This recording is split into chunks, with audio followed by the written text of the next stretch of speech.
What's going on, y'all? This is Alexander. You are plugged into the Nerd Companion.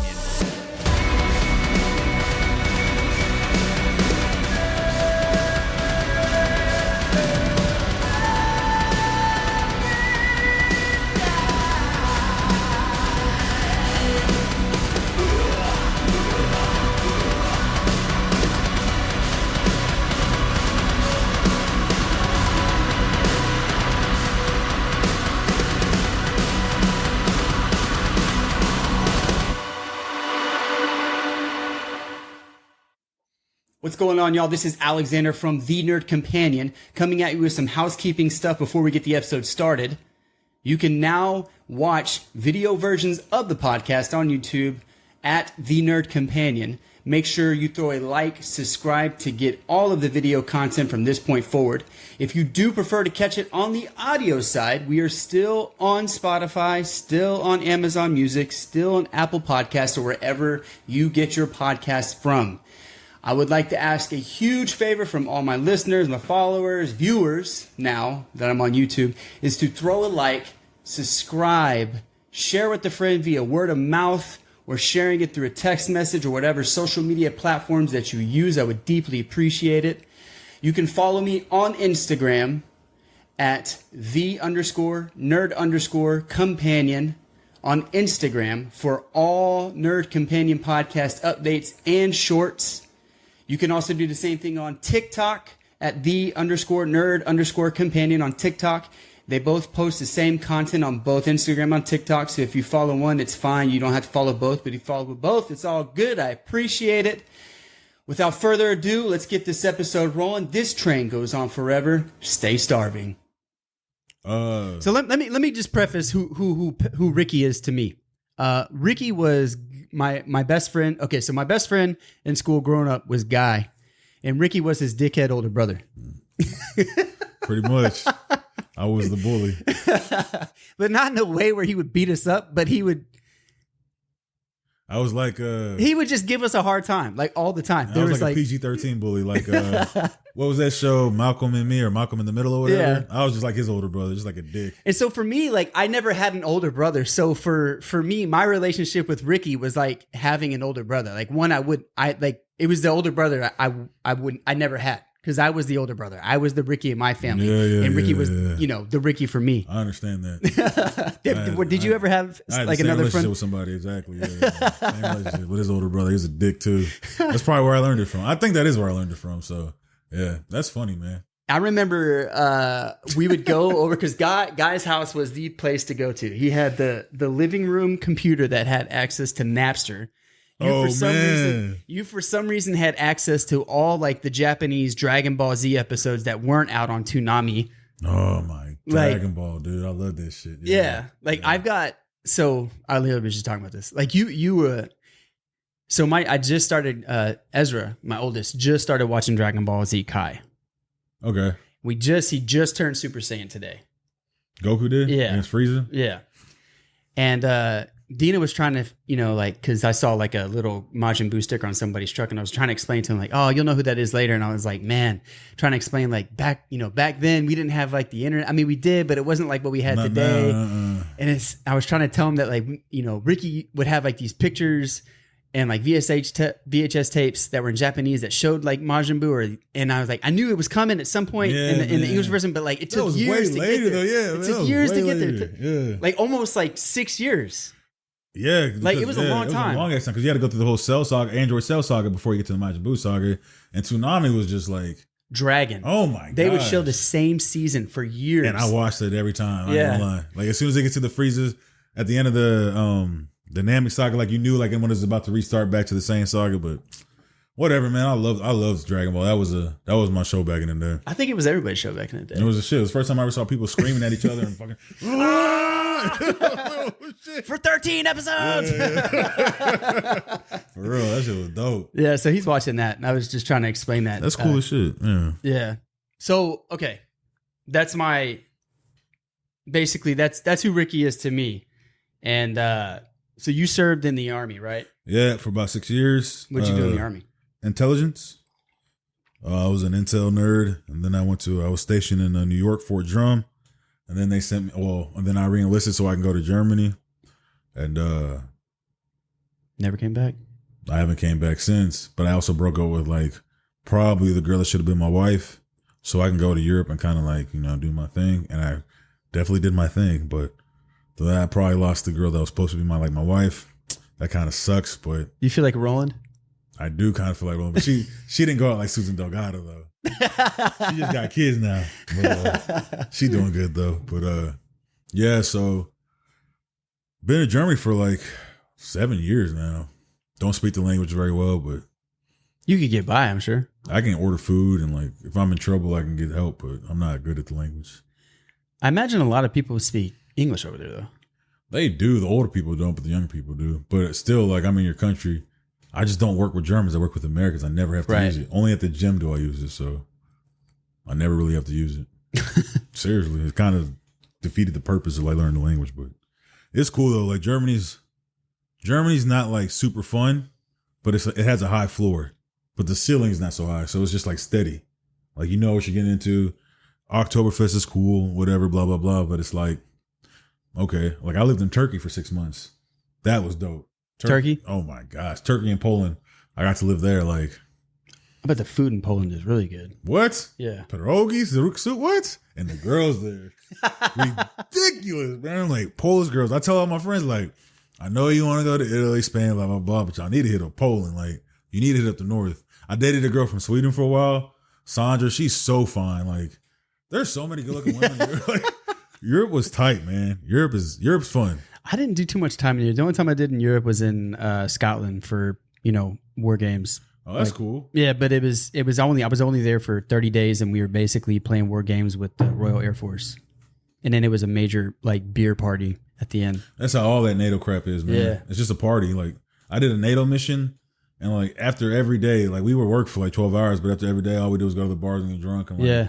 And then when you're around like in the military, I was in pretty good shape and like the girls are usually in shape. So it was like a bunch of attractive people around attractive people. So like, it's like the Olympics, like they tell you like, whenever you hear athletes talk about like what the Olympics is really like for them, like that's why they have like condoms everywhere. Cause like all the athletes do is have sex. Like they just smash a bunch of good looking people around good looking people.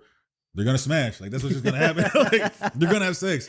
So like, that's like a big thing. Like they give you like a brief. If I'm not mistaken about like STDs and shit, like before you get there. Cause like the Catholic people from all the world get there and they're just like having sex, like, and drinking beer and having sex after their events. So, but, yeah, so it was fun. It was like I miss the military kind of, but I'm glad I'm out. Like I make way more money and yeah, I got a lot more freedom. So you got out the army and you're doing cybersecurity. Cybersecurity. Mm-hmm. What do you do for fun?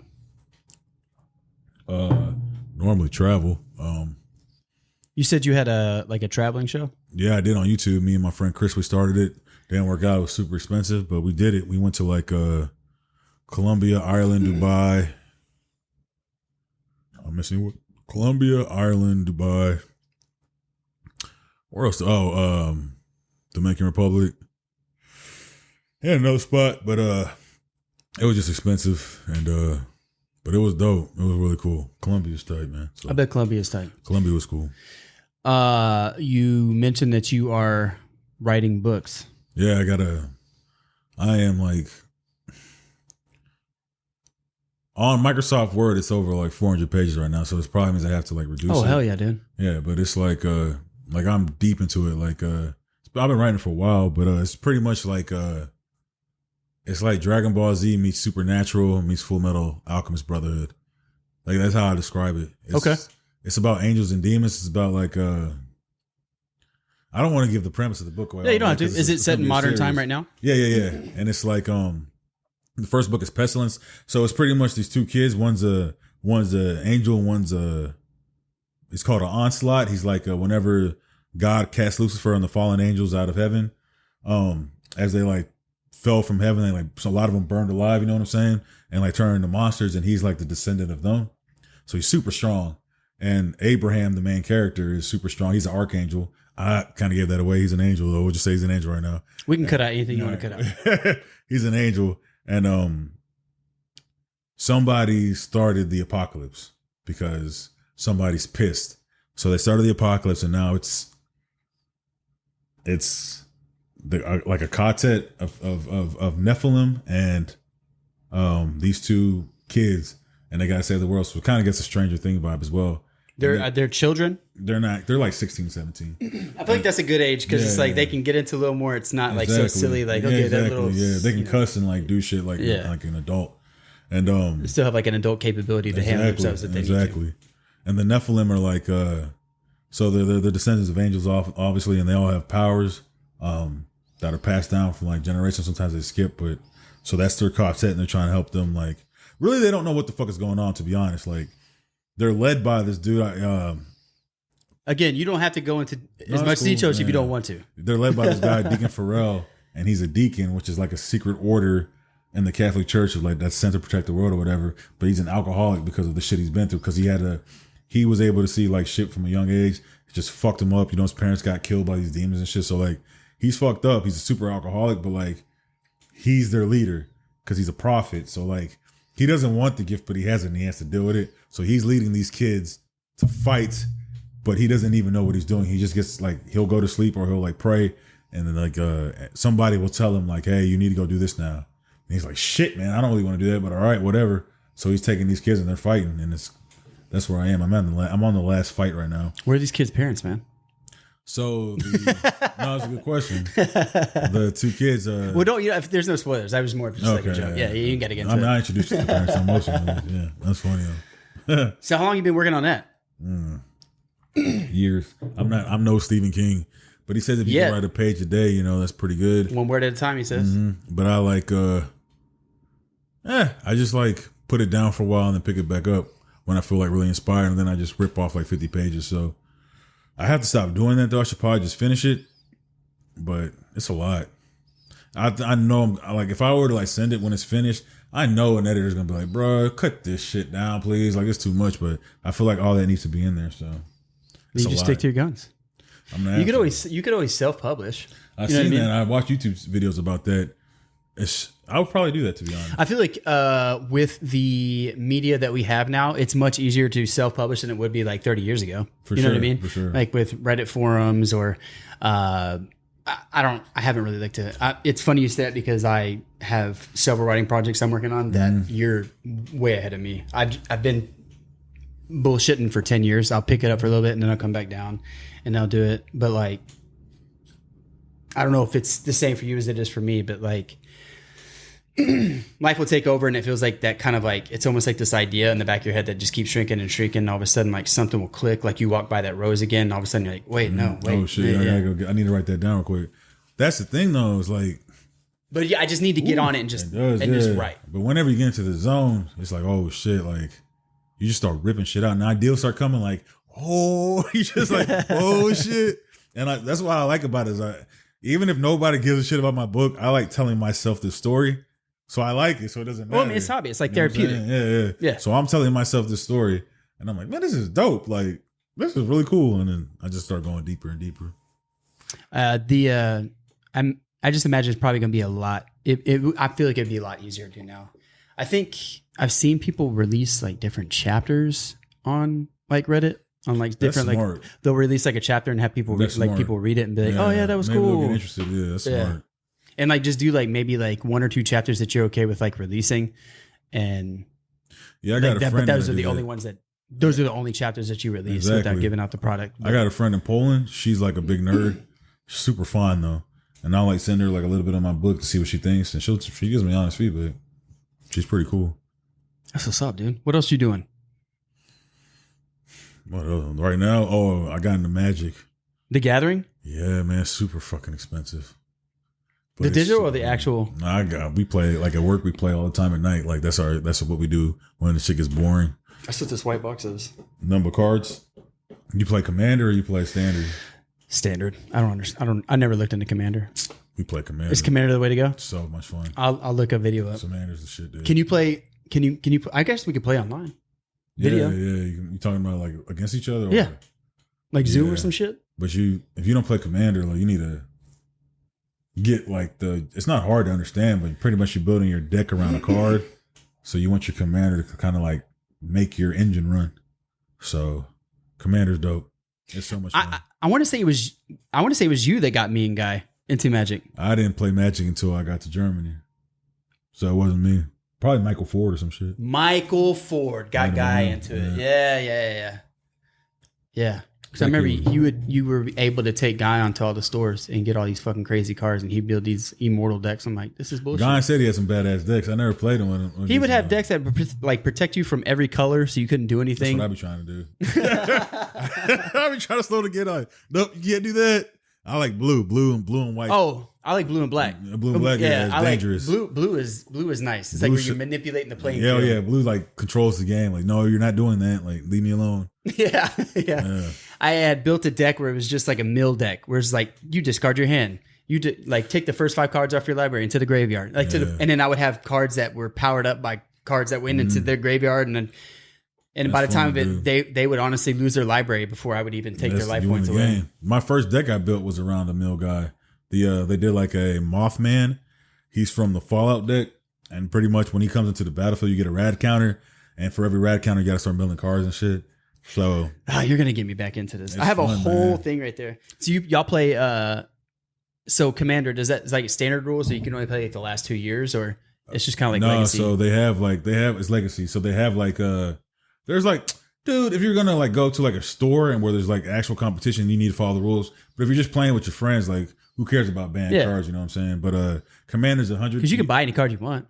You can. What's I'm saying? Like, but it's not like you can't get mad at the other person for having whatever cards. Like, then go buy a card that trumps it. Yeah, like it's not like. Well, Commander though, you can't. So your commanders have colors like red, green, blue, whatever. You can't have a card outside those colors. So that's how you start to like strategize your strategy. So like I have a deck that's like blue white. My commander's blue white, so I can't have any cards that are blue. I can't have any of the cards that are blue or white. So you have to have all colors in your deck? No, you can't. That's what I'm saying. Like if your commander, whatever your commander is, those are the only cards you can play. So if your commander's a blue white, you can only have blue and white cards. But that's how you would play anyway, though, right? Standard is one color, though, right? No, so standard. When I say standard, I mean like standard being you can only play with like the last 2 years of what has been released for like a new cycle. Okay. You can have a 5-color deck if you want to, as long as you had the mana to play it and you made your deck that way. Okay. So but in standard you don't have a commander though. Yes. So what is the mechanic of the commander? The commander sits in the command zone. So you have it's a 100-card deck, 99 when you take your commander out. He sits in the command zone. He'll cost maybe 3 to. I mean, there's ones that cost a lot of mana, but let's say he costs 4 mana. Once you have the mana, you pull him out of the command zone. Now he's on the field.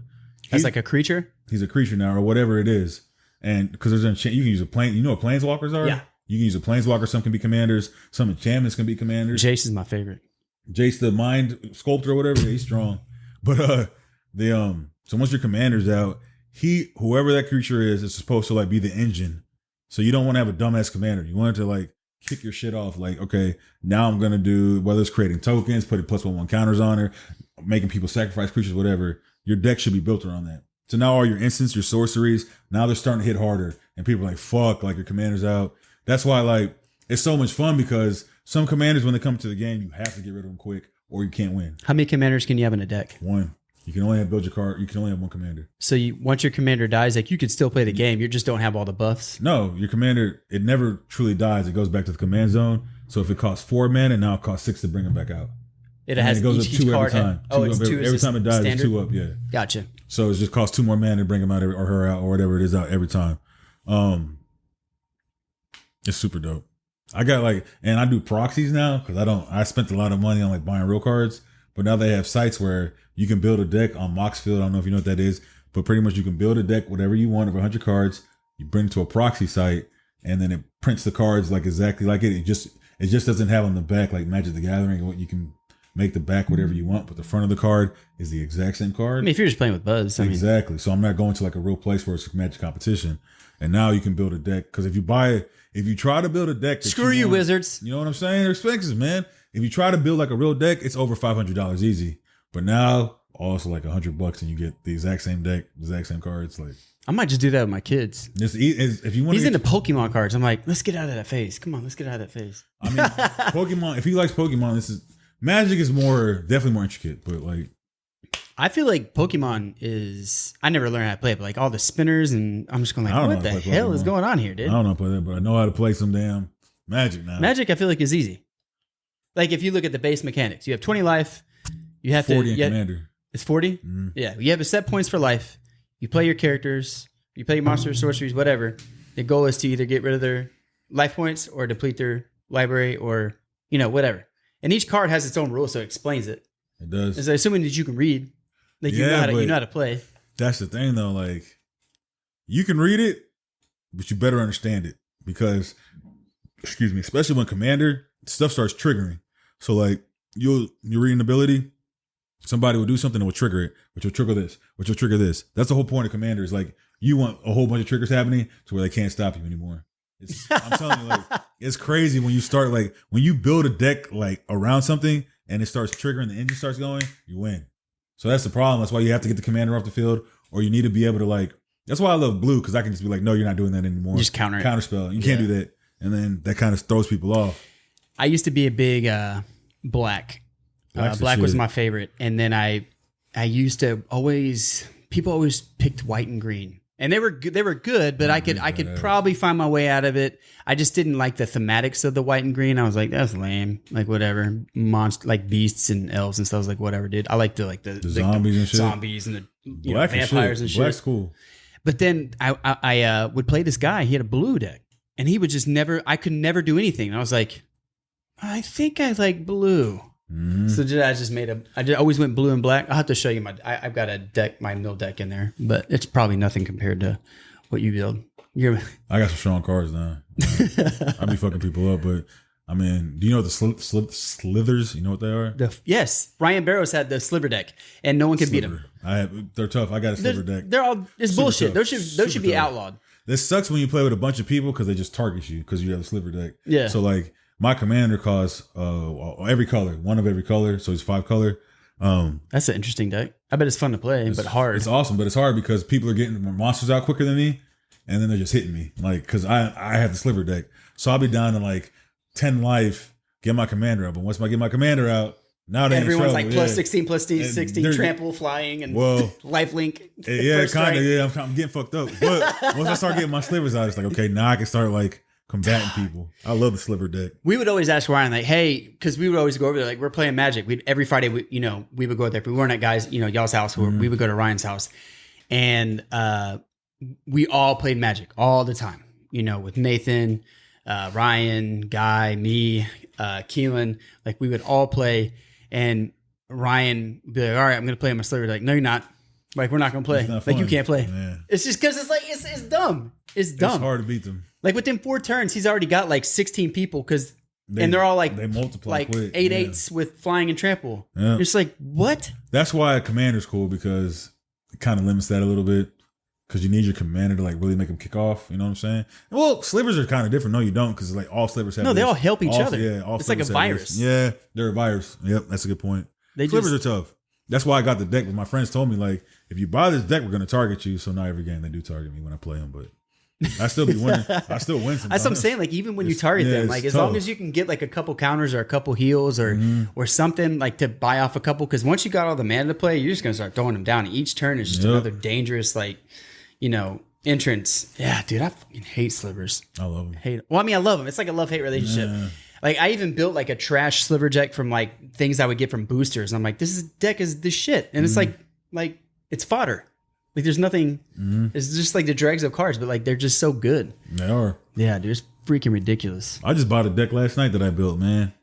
It's based on like the commanders and enchantment actually, and at every upkeep, I get to just flip cards from the top of my deck until I flip a creature. What do you do with the cards that you've already flipped? You just put them back down. Put them at the bottom of your deck, so it doesn't. So it's not milling them into the graveyard, which is good. And you get to look at what cards that are not coming, so you know what might be coming. Exactly, like there's so many benefits. Exactly. But all I did was fill it up with like super strong fucking monsters that like Cascade or do you know what the Eldrazi are? They're like the artifact ones. There's some artifact ones. They're like stupid strong, but they cost like 15 mana to get out. But this way I can just get them out like just on my upkeep. If I flip it, and it's there. And you can play it without a cost. Without the cost, so it's like Annihilator 4 is like. When this thing attacks, you have to kill 4 of your things, permanents. It's like stupid. And I know I'm not going to tell my friends I got it. I'm just going to whip it out and play it. When I start bringing out you don't think they're going to watch this? I'm gonna tell him about it. I ain't gonna lie. But you said you're not gonna put it out into the wasteland. No, this one I am. I'm gonna put this one out. Oh, okay, well, shit. I want something to put out with you. All right, well then, yeah. So, shit. Well, guys, I got it. Yeah. See what y'all can do. Shit. Cost me like $100 to make that deck. You got a proxy, man. You got a proxy, dude. It's the easiest. What is the site called? mtgprint.com. mtg-print.com. And they'll ship it to you and everything? Yeah, hell yeah. And they're like cardstock. They just don't have the back? They just don't have you can pick whatever background you want. Like, you can put a picture of Trump doing this on the back, whatever you want. Fucking. Yeah, getting shot in the ear and shit. Like, you can put whatever you want on it. Like, nah, I just get it black. I should put it in a little sleeve or something. That's what I do, yeah. Because if I do want to go to a shop and play. That'd be the first thing I would do. Like, all of a sudden, like, I'm getting smoked like hey, let me 40 back of to your card. Let me put that card out there. Like, no. No, why, man? Why? You don't believe? You don't believe my magic? Don't get mad. Yeah, man. I got addicted to work, man. I got addicted to work. And now it's a fun game. It's super fun. Yeah. And there's strategy to it, which makes it really cool. I think that's what made me fall in love with it, is that it wasn't just because everyone knows how to play, Yu-Gi-Oh! Or I got into Yu-Gi-Oh! More than I did Pokemon. But Heart of like, the cards. Heart of the cards. It's not like Yu-Gi-Oh! Is just like whoever has the strongest monster wins. There's a little bit like traps and stuff that you can do, but there's not really like thematic approaches you can like build your battlefield on. Magic. I don't care if you're the strongest monster. Like, I'll get rid of that shit real quick, bro. Yeah. That don't mean nothing. And the thing is about that is like you can both have the same color and have a completely different approach. Completely different approach to the game. Yeah. Yeah. That's why I love green. Green's a really good color too. Green's good. Because you can go massive, you can go wide, or you can build your creature up and like attack. To a tyrant. Yeah. That's what Keelan's was like all about elves. And he would just have like a bunch of like 1/1s, 2/1s, and they'd be like 20 of them on the field. Like, what? Like, we're only 3 turns into this. Are you cheating? The elves are tough, man. Elves are tough. Yeah, so my favorite colors would be blue and white, and then green would be the third probably. Yeah, I like blue, green, and black. Black's badass, but I don't like sacrificing my life for stuff, man, or sacrificing my creatures. I don't like it. So it benefits if you're like throwing, like if your creatures like. So I have decks that will sacrifice, that will power up things on the playing field, but also like I'll have creatures that are +X with how many creatures are in the graveyard. So like you'll have things that are like secretly buffing, or like if you have if lifelink is a theme that you're putting into your black deck. Lifelink's awesome. You're not really sacrificing too much life as long as you're staying aggressive. As long as you're aggressive, yeah. What you should do is just go get a pre-con deck. The pre-commander? Yep, it's already built for you. I see them all the time, and it's just literally a big ass card. Oh yeah, so they do. Yeah, but so they have like the big ass card that tells you like what the commander's supposed to do. But in every pre-con deck, there's another commander that you can use. It's not the same. So you have an option with the pre-made deck. You have an option, at least 2. But any legendary creature can be a commander. It just has to have legendary creature on it, and then it can be a commander. So, but there are commander-specific cards, or no? What do you mean? So when you're saying that there's a commander deck, I'm assuming that there is a specific card, like there's like an artifact creature, or a sorcery, or an instant. Like, is there a commander? Like that's like a type of card that's a commander? No, there's nothing like. The only type of card that really has commander on it is cards that are like a planeswalker that says this can be your commander, because planeswalkers usually can't be a commander, but some can be. So any legendary creature, whether it's monocolored, multicolored, whatever, can be your commander. And if you really like that card and you think you can build some shit around it, then just go ahead and build around it. But if you go buy like a pre-con deck that's already constructed, it's a good way just to introduce yourself to commander, because it's already built and most of the cards in there are going to support the guy that's on the top, that's on the package. Right. And then you can understand how the mechanics work. So I imagine that there's probably the ones that they have kind of pre-made to be a commander are probably more beneficial than you would like a planeswalker. The ones that are pre-made to be a commander. So like so let me see how to phrase this. I remember when Planeswalkers came out, and I don't know if they came out at the same time as Commanders, but I always saw Commander decks. Whenever you get a Commander deck, I'm sure that they have a very specific card that has the mechanics on the card that benefit your deck as long as this is your Commander, as opposed to picking up like a Planeswalker from, I don't know, 2013, and that be your Commander. Because it's not necessarily building.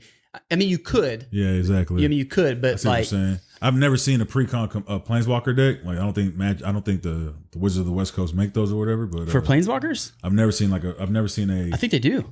I've never seen one that you can just go buy a pre-con that's like with the Planeswalker as a commander. As a commander, no. But I mean, like... But, they're in the deck. Yeah, Planeswalkers are in the deck. Yeah, but I've never seen one that has like, this is your commander. Gotcha. But like, you're right. Like, most like... Look, there's going to be cards that just get you card draw, that get you extra mana ramp, blah, blah, blah. But a majority of that deck needs to be like, when your commander's out, now this is the engine. Play this card. You know what I'm saying? To get shit rolling. That needs to be the majority of the deck. Gotcha. That's why it's fun building your own deck. Yeah. Then you get to be creative. Like, I want to try this out. Well, I'm going to go look at commander cards or whatever and see what I can build. I'll do the MTG print. Do the MTG. Don't be like me. Spend a lot of money. I mean, if there's a value to getting, like personal value whenever you buy the cards. Like, this is the real deal. Yeah. But I mean, like, I guess if you're, I'm over that now though. Yeah. I like, if Wizards of the West Coast gets mad at me for this, I'm gonna be like, well, bro, you know how much money I gave you? Like, I feel like I'm a true Magic fan. Like I've given you my money. I've done right by you. I've spent so much money. You know what I'm saying? Yeah. Now it's time for me to just build decks how I want to build them. Like, you're not making money off of it. You know what I mean? Yeah. It's not like you're going to tournaments. Exactly. It's like and like playing. But like if I'm playing at home with my buds. Like, you if I kiss did, though, y'all ain't checking the back of my car. Because I got some strong ass decks now, man. Ooh, did you bring your cards with you? No. All right. I did not bring them. I was supposed to have a deck already here, and it's not here. So I was hoping I'd have it by the time I saw you. So I could whoop your ass real quick. You can't do that. This deck's going to be strong. Well, how long are you in town? Till the 11th. So it should be here before I leave. Oh, yeah. But if you're going to play standard, there's no I'm way. not going to play standard. We'll play whatever. There's no, if you, well. You're going to beat me. I know. Yeah, that's what I'm saying. Like, I don't care. I'll play you, though. All right, cool. You here till 11th? I got Saturday, Sunday. Yeah, I'll be here till the 11th. I think my flight leaves on the 11th. So 7, 8. You can come over in the evening, whatever. All right. Hell yeah. We'll get a game. What else you been doing? Besides traveling and eating, chilling. I haven't really been doing too much, man. Probably need to bring my ass home, to be honest. But I kind of like living in Europe, so. I mean, I don't know. I mean, what makes you think you need to come home? I want to have a family, man. And it's like, I'm just over there doing dumb shit. And I do want to have a family. My mom definitely wants some grandkids. It'd be nice. I bet your parents are hounding you. Man, bro. My mom, she won't. I mean, she's cool about it right now. But she be wanting me to, I know she wants me to have grandkids. She used to be on me a little bit more, but she's kind of backed off a little bit. But yeah, she wants some grandkids. And I wouldn't mind giving her some. But you don't feel like you do that in Europe? I could, but I don't want. I do want to right now. I just need to slow down and settle down. It's not. No, you think you're just running at a high pace over there? Is that what you're doing? I'm not gonna say I'm like running. I'm not like Usain Bolt over there or anything, but like I was running at a high pace, and now that I'm slowing down, I'm saying like, damn, I could have made that work. That's my fault. Oh man, hindsight's 2020. It is hindsight. It is 2020. But at least I accept accountability for the shit. Like I don't blame nobody else. I think it'll make you cherish things moving forward. It'll make you so know. Like whenever those things do come up and you do have kids, that's what you decide to do. I think that you'll cherish those moments more as opposed to having the opportunity to cherish those moments when you're trying to run fast doing other things. I hope you know what I mean? I hope so, but Instagram fucks my head up too, because then I get on there, I'm like, damn, that girl fine. I'm gonna wait for that. You know what I'm saying? It's so stupid. Like my mind is so dumb. But you're sometimes, just a guy, dude. Yeah, I guess. But like sometimes you go to like a country and like you be like, damn, that girl's fine as hell. And it works out, you know what I'm saying? Like, I wonder if I can do that again. I wonder if I can keep doing that. And you shouldn't keep doing that. You should just chill. Like, if you're young, keep doing it. But I'm 39 now, so I need to kind of like chill. But then I think that just means you haven't found the right one. The right one hadn't. I think I did find the right one. I just let her go. So now I may just be, I mean, I can still have a kid. I'll probably definitely have a kid. I just don't know if I'll be married. I'll have a kid though. I'll have a kid. I just don't know if I'm gonna be married. That's the thing. So that's so funny, dude. It's life. God dang. It's life. So you work. That's all you do, right? MTG and work. Currently, right and now. Chase ass. I'm not chasing ass right now. Oh, I'm chilling. Not chasing ass, but yeah, pretty much, man. I was traveling a lot, and now I haven't traveled so much this year. So, but I saw a lot of Europe, man. Yeah, like, I mean, you've been over there for that long. I imagine you have seen a lot. And you like it's just a train ride away. Most of the stuff. I think there's only like maybe 6 or 7 countries I haven't seen. How much is like a train ride from, I don't know, if you wanted to go to Italy? That'd be more expensive. I would fly. But Paris is like $150 and it's only like 3 hours away from me. $150 two ways there? No. It would be like 300 there and back. What is it like for like lodging? In terms of the train? No, like like a hotel and stuff? Yeah. It's pretty expensive. Depends on what you can do hostels, you can do whatever you want. It's on your budget. How much is a hostel? You can get a hostel for like $10 to $15 a night if you want to. Dude, I feel like I could do that. You can but it's a hostel, you gotta remember that. It's a hostel. Like the movie. You get what you pay for. Like the movie. Nah, I ain't seen no shit like that. But I went to Bratislava where that movie was filmed though. That's funny. What's the weirdest thing that you like? So have you done when you did like trips? You were doing hostels and stuff. No, never. I always got hotels. Never. You're like nah. Because I was in the army, so I was making a little bit of bread, and then now that I'm out, I'm actually making bread. Yeah. Like no hostels. What was the craziest? What's been the crazy experience now that you have been out? That's a good question. Crazy, like traveling? Yeah. That's a good question. I got a couple weird ones. I went to this, I was in Prague and we went to, you ever see The Great Gatsby with Leonardo DiCaprio? And me and my friend, we went to this like strip club and, it was like The Great Gatsby. Like it was just a big party. It was so cool. Like people were dressed up. Like it was just like that kind of style. It was super dope. Like I didn't expect that shit. And so we were there, and I'm just chilling. You know, I have some drinks. Like these girls are walking around, and Europe has some very attractive women. So I'm chilling, and then this dude gets on the stage. I'm like, man, what the hell is this shit? You know what I'm saying? Like, get him off. And then a girl comes up. And she's naked, and I'm like, oh, she's just gonna give him a dance or whatever. And then, like she starts, going down on him and stuff, and like they're going at it. And I'm like, this is at a bar? This is at a strip club. It's a strip club. Oh, strip club. Gotcha. But it's still like, and you ain't gonna get that in the States. I mean, I'm sure some clubs maybe, but like that's not. But over there, they like Europe's crazy, man. It's a little different, and they went at it. So I'm just watching this shit like. Is anybody else seeing this? Nobody gives a shit. Your American mind is like, this is so abnormal, but everyone else is like mind smoking blasting cigarettes and eating spaghetti. And I was like, what is this? That's crazy, dude. They went at it on stage. I was like, I just watched two people fuck. Like, I mean, I watched porn before, but it was like right in front of me. I was like, all right. Well, all right. Checking that one out. Yeah.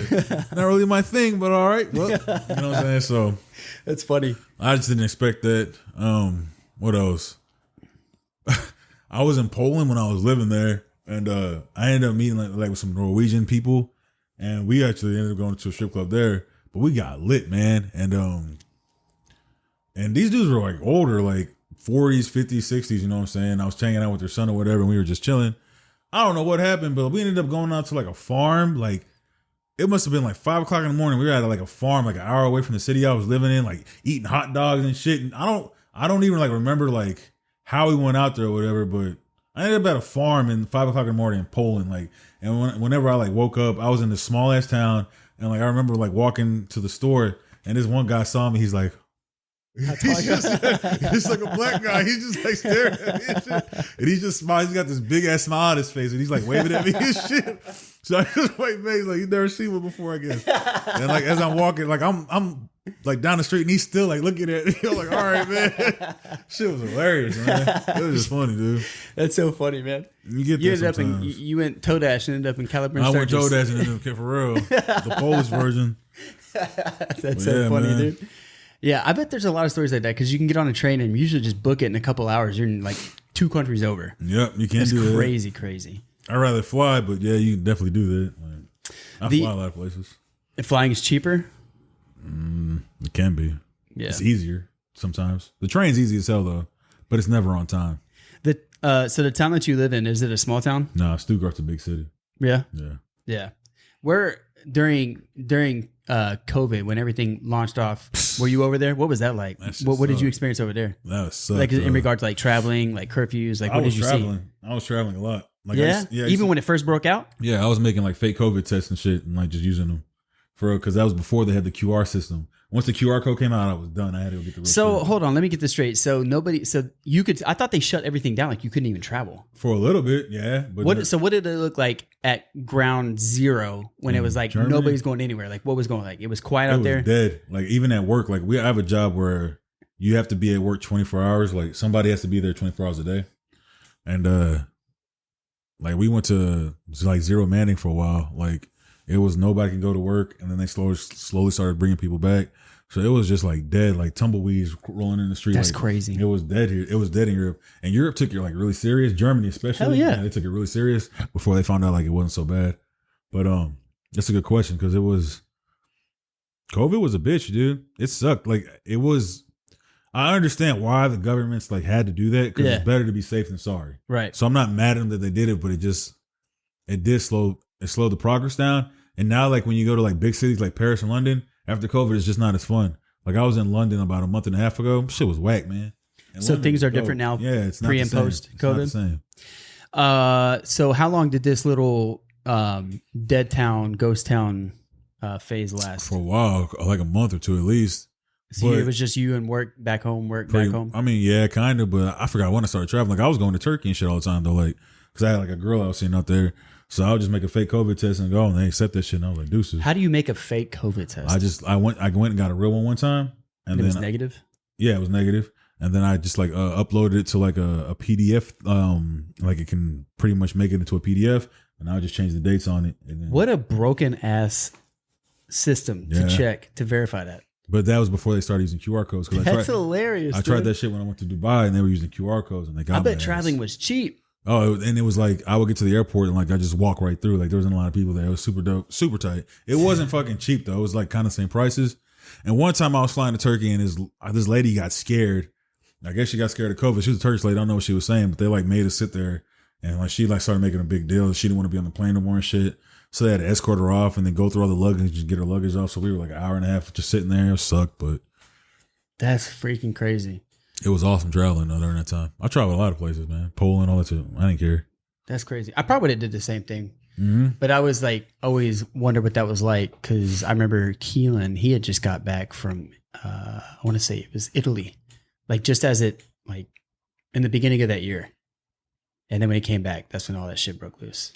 And I remember just seeing on the news, like it would be pictures of like all these towns, just ghost town. No one's leaving. Not a single car in the street, not a single person. So I was like, damn, I wonder what that was like. What was Houston like? I don't think really. I think what was the first initial thing that I noticed is like people were going to the grocery stores and just buying up everything. I was like, Jesus Christ, this is crazy. Super flu. Yeah. Captain Trips. So when I read the stand, that's exactly what I go back. And I probably would not have been able to handle that at the time. Like COVID, the era, not COVID itself, but the era of COVID kind of messed my head up temporarily. Yeah, I understand that. Like social media was bullshit. Like it was all just crazy. But to go back, like people were just buying up toilet paper, doing dumb stuff. And then, my job was, one of the, like it was an essential job. Like they were like, we encourage no one to go out unless you have an essential job. So if it was like plane operator or, healthcare or, like. Do they pay you extra during COVID? So you saw they put out like needs. So they were hiring contract nurses for a little bit because they were anticipating big influxes of patients to come into the ER. But what we saw, like at the time I was working at LBJ, which was it's a community hospital. It usually serves a lower socioeconomic population, and a lot of people come there because there's not really like a cost to go there other than like it's a very low cost. Well, that's cool. So you see like, you'll have 90 people in the lobby all the time. Like it's insane. I don't know if you've ever been to an ER, but usually there's like maybe like 20 people is a lot. They would have 90. People wait like 48 hours for test results, just waiting in the ER lobby. Like it's fucking wild. Damn. So, but when COVID happened, people really evaluated whether their situation was an emergency, and we weren't seeing shit. But the people that came in were like really sick. It wasn't like I got a sore throat or I need So like people were actually coming in like dying and shit. Like we were doing CPR as soon as they're getting off of the ambulance, into the room, intubating them, like doing like crazy stuff. So it was like, the number of patients went down, but what they call the acuity, like the level of sickness, was up. And so what happened is that people were leaving because they found out like how much contract nurses were making, and so nurses that were working there were like, well, I'm going to go do the contract, so they had to quit, and so it created this cycle where they had to hire more contract nurses. And so like it was just like this vicious cycle where nurses were just like bouncing on the like, you know, the health systems and like working. So the contract nurses were getting paid. They were getting paid. I mean, realistically, I was working at Ben Taub, and there was this guy. By the time I got there, he had been there for 2 years, and he was making over $3,600 a week. Damn. And he was a contractor. He was a contract. Yeah, he was a nurse. He was just basically working for like an agency who would be like, we need, if he needs here, we need to send you over there. So he worked over there for 3 years. He was 22 years old. He just graduated with an associate's degree. He ended up, by the time he was done with all his contract, I think 3 years. I want to say it's probably close to maybe about $400,000 a year that he was basically just pocketing in his pocket. And when he got out, he ended up buying like an apartment complex and like is done from nursing. Damn. Like the way that it just worked out for him. I was like, all you got to do is just not develop a coke habit and you're going to be okay. Like you'll be fine. Like just keep your head straight and make it to 30 without getting addicted to anything with all that money, and you'll be good, bro. Don't develop a magic habit either. Yeah, don't develop MTG print. That's crazy. Yeah, so it's crazy. Good for him. Hell yeah. That was like, man, you got it, dude. American fucking dream. Yeah, it was crazy. But yeah, that's basically what it was like. So it was just working. There's probably about a period where I thought we were all going to die. Nah, I didn't think that. Well, I was seeing like just dumb shit. Like every day I went to work, I was just like, dude, we're all going to fucking die. And then I was working with like a bunch of paranoid people who were like, this is it. This is the end. And it wasn't good for me because I'm like, become a product of my own environment. I feel you. But yeah, that ended up being a joke. When it first kicked off and you were seeing those videos in China when they were like boarding up the apartments and shit and like people screaming and shit, I was like, this is like some zombie shit. Like, what the hell? But did you read the Stand prior to that? Yeah, I've already read. Yeah. So like, what were you thinking? Like, were you really like making comparisons in your head? When I saw like the videos in China of them like boarding up the apartments and shit, I thought World War Z more than the Stand actually. World War Z? I ain't gonna lie. Oh like, my God. That was like, you were not scared? That would scare the shit out of me, dude. I guess I was a little bit, but it was like Ricky doesn't ever get scared. When I pulled up, I haven't seen this man in probably what 8 years, maybe 8 years. That, bro. He comes out, he's like, hey, like Mr. Cool Guy as he always is. So yeah, I believe that you didn't get scared. I wasn't too scared, but it was different for sure. That was fucking wild, dude. I guess because I'm a Christian and like I be around other Christians sometimes, and my mom and dad sometimes they be like, this is it. Like, you see the way the world's going, blah, blah, blah. Like, I'm just like, okay, if it's going to end, it's going to end. There's nothing I can do about it. But that's the stoic way to look at it. I don't know. I just don't think this is it. I think we got a lot longer to go. I do think, though, like a bug could wipe us out, though. Oh, for sure. I think a bug Can you imagine if it was Ebola? That would have been that would have sucked. Like a super Ebola that just spread like that. That would suck. I wouldn't go nowhere. I told my management, I was like, just letting y'all know, if someone comes in with Ebola in the emergency room, I'm quitting my job. Yeah, I'm not dealing with that. I'm good. I'll get another job. Yeah. If we even survive it. That's crazy. Yeah, dude. Yeah. I'm really liking the Stand, though, for sure. Stand's awesome. Did you read the Tommy Knockers? No. That's good.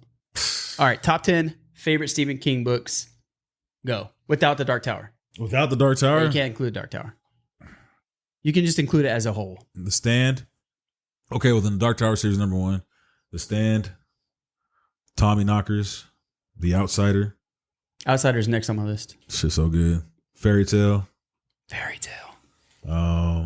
It. You got to put it up there. It is so good. What else have I read from Stephen King? I'm looking at my shit real quick.